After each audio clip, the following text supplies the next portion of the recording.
Hi everyone, Adam Doran with Make It Move Properties here. I want to talk about fear in business and in life in general. You know, in my travels across the country, speaking with different consultants, learning from different business coaches, and in reading different periodicals, I've seen and heard the word fear put into several different acronyms, one of which is false evidence appearing real. And I think that's a really good acronym when we think about fear, because fear has the potential, if we allow it to stop us in our tracks and prevent us from achieving greater things in our business and in our lives. And so fear is all in our mind. Most of the time when we say false evidence appearing real, that's exactly it. Fear is when our mind recognizes certain pieces of false evidence and then perceives them as real. And that fear keeps us from doing something that we ought to do, that would make us better, that would lead us to conquer a challenge that we've never taken on. And so, as I talk about fear today, and as you think about fear, I want you to consider those times in the past in your life where you have allowed pieces of false evidence to become real to you, and it has prevented you from taking on the challenge you should have taken on and from achieving something new.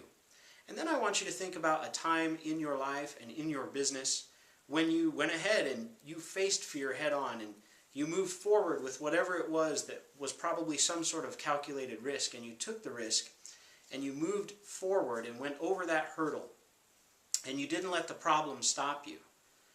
And I just want you to think about how, in reflection, after you achieved whatever it was that you achieved, after you solved whatever problem you solved, in reflection, didn't it turn out that your fear was completely irrational?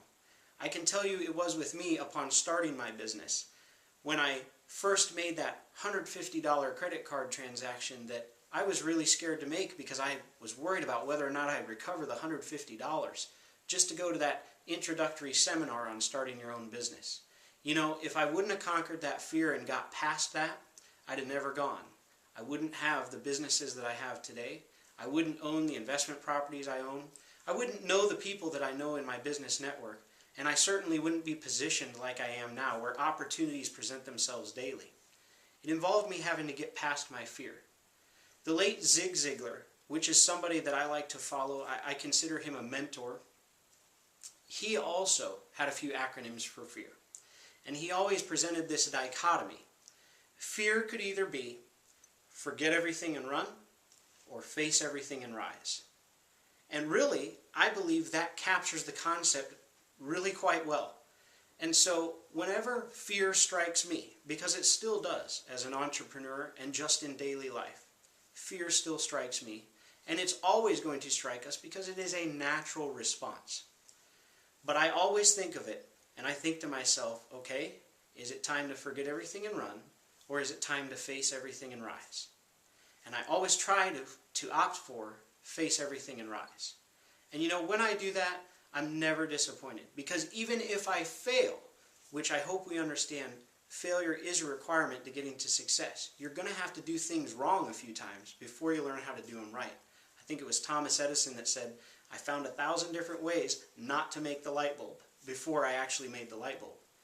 So think about it. The next time that fear strikes you, are you going to forget everything and run, or face everything and rise? I encourage you to do the latter, because I think what you'll find is you'll learn, you'll achieve more than you ever thought possible, and you'll be at a whole new level in your business and in your life where you can inspire others and lead the charge.